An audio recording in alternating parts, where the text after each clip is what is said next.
Nisa Melinda Utami dengan NPM A1G08102 dari kelas 3D Prodi Pendidikan Guru Sekolah Dasar dari Fakultas Keguruan dan Ilmu Pengetahuan.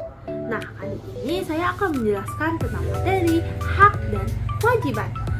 Nah, untuk memenuhi tugas mata kuliah konsep dasar PKN SD dengan dosen pengampu Neti Ramayani MPD. Nah, sebelum kita mengetahui lebih dalam, kita harus tahu nih apa sih pengertian dari hak dan kewajiban. Jadi hak menurut Kamus Besar Bahasa Indonesia atau KBBI adalah hak itu bersifat benar, kepunyaan, milik kewenangan atau kekuasaan yang untuk berbuat sesuatu yang sudah ditentukan oleh undang-undang ataupun aturan. Dalam konteks negara, hak itu seperti segala sesuatu yang seharusnya itu sudah diperoleh ataupun sudah ditetapkan pada setiap warga negaranya. Nah, sedangkan kalau kewajiban menurut Kamus Besar Bahasa Indonesia atau KBBI ini adalah sesuatu yang harus dikerjakan atau harus wajib dikerjakan dan juga wajib dilaksanakan atau juga bisa sesuatu tugas manusia. Nah, kewajiban ini juga sebagai bentuk tanggung jawab setiap warga negara untuk melakukan sesuatu demi bangsa dan juga negara. Nah, hubungan hak dan kewajiban ini yaitu keduanya itu seperti dua sisi mata uang yang tidak bisa terpisahkan dan juga saling terkait. Nah, umumnya hak itu tuh bisa didapatkan setelah kewajiban yang sudah terpenuhi itu, dan hak seseorang itu dibatasi oleh kewajiban untuk menghargai hak setiap orang lain. Nah, jadi keseimbangan antara keduanya itu sangat penting ya untuk menciptakan kehidupan bernegara itu secara adil dan juga harmonis.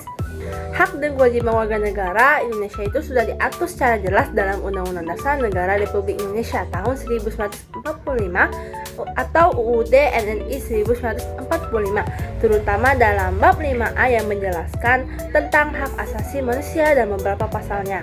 Nah, berikut ini ada contoh hak warga negara Indonesia berdasarkan UUD 1945. Pada bidang hukum dan pemerintahan, itu terdapat pada pasal 27 ayat 1 yang menjelaskan bahwa hak atas kedudukan yang sama di dalam hukum dan pemerintahan. Yang kedua, ada bidang hukum, itu terdapat pada pasal 27 ayat 2 yang dimana hak atas pekerjaan dan penghidupan yang layak bagi kemanusiaan. Yang ketiga, ada dalam bidang pembelaan negara pada pasal 27 ayat 3 yaitu menjelaskan hak untuk ikut serta dalam upaya pembelaan negara. Yang keempat ada berpendapat dan berserikat, itu pada pasal 28 yang menjelaskan hak untuk berserikat, berkumpul dan mengeluarkan pendapat. Dalam bidang hidup dan kehidupan itu terdapat pada pasal 28A yang menjelaskan hak untuk hidup dan berhak untuk mendapatkan hidup dan kehidupannya. Kemudian juga dalam bidang pendidikan itu ada terdapat pada pasal 31 ayat 1 yaitu hak untuk mendapatkan pendidikan. Kemudian juga dalam bidang jaminan sosial itu terdapat pada pasal 34 ayat 2 yang menjelaskan hak atas jaminan sosial. Nah, selanjutnya itu ada contoh kewajiban warga negara yang berdasarkan Undang-Undang Dasar 1945. Dalam bidang hukum dan pemerintahan itu terdapat pada pasal 27 ayat 1 yang menjelaskan wajib menjunjung hukum dan pemerintahan itu dengan tanpa terkecualinya. Yang kemudian dalam bidang pembelaan negara itu terdapat pada pasal 27 ayat 3 yang menjelaskan wajib ikut serta dalam upaya pembelaan negara. Yang ketiga adanya keamanan dan pertahanan yang menjelaskan pada pasal 30 ayat 1 yang menjelaskan wajib ikut serta dalam usaha pertahanan dan keamanan negara. Yang keempat, dalam bidang hak asasi manusia terdapat pada pasal 28J ayat 1 yang menjelaskan wajib menghormati hak asasi manusia yang lain dalam ketertiban masyarakat berbangsa dan bernegara. Kemudian juga ada pembatasan pada pasal 28J ayat 2 yang menjelaskan wajib tunduk terhadap pembatasan yang ditetapkan dalam undang-undang. Kemudian juga adanya dalam bidang pajak, walaupun tidak diatur dalam dalam spesifiknya, tetapi juga diimplementasikan itu dalam UUD, itu menjelaskan wajib membayar pajak sebagai kontribusi terhadap pembangunan nasional negara. Yang kemudian juga adanya dalam bidang lingkungan, walaupun itu tidak diatur secara spesifik, tetapi diimplementasikan dari Undang-Undang Dasar yang menjelaskan wajib menjaga kebersihan dan kelestarian lingkungan. Nah, berikut ini ada contoh penerapan di kehidupan sehari-hari. Dalam bidang politik, hak kita itu kita bisa ikut memilih dalam pemilu. Namun kewajibannya kita harus mengikuti peraturan, mentaati peraturan yang ada di pemilu tersebut. Dalam bidang pendidikan, kita itu memiliki hak, yaitu kita mendapatkan bimbingan, pelajaran dari guru ataupun dosen. Namun kewajibannya kita itu harus belajar dengan giat dan juga tekun, dan juga kita harus menghormati tenaga pendidik. Yang ketiga itu ada dalam lingkungan, kita itu memiliki hak, kita bisa merasakan ataupun menghirup udara bersih.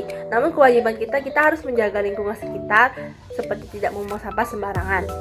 Kemudian juga dalam keamanan, kita itu memiliki hak, yaitu kita mendapatkan perlindungan dari polisi. Namun kewajibannya kita itu harus ikut serta menjaga ketertiban di tempat tinggal kita, seperti kita mengikuti pos ronda ataupun siskamling. Pulang pada materi hak dan kewajiban ini, kita menjadi tahu bahwa hak apapun yang kita terima seperti pendidikan ataupun penghidupan yang layak, dan juga kewajiban apapun yang kita lakukan seperti membayar pajak dan juga membela negara itu adalah saling berikatan. Jadi hak dan kewajiban itu tidak bisa dipisahkan, namun saling terikat. Kemudian juga hak dan kewajiban itu sudah dilandasi oleh dasar hukum, yang dimana keduanya itu sudah dijamin dan juga diatur secara tegas dalam Undang-Undang Dasar Negara Republik Indonesia tahun 1945 atau UUD NRI 1945. Kemudian juga dengan adanya hak dan kewajiban, kita bisa mewujudkan masyarakat yang adil, tertib, dan harmonis karena ada keseimbangan yang dijaga. Nah, jadi hak seseorang itu bisa dibatasi oleh kewajiban untuk menghargai hak orang lain.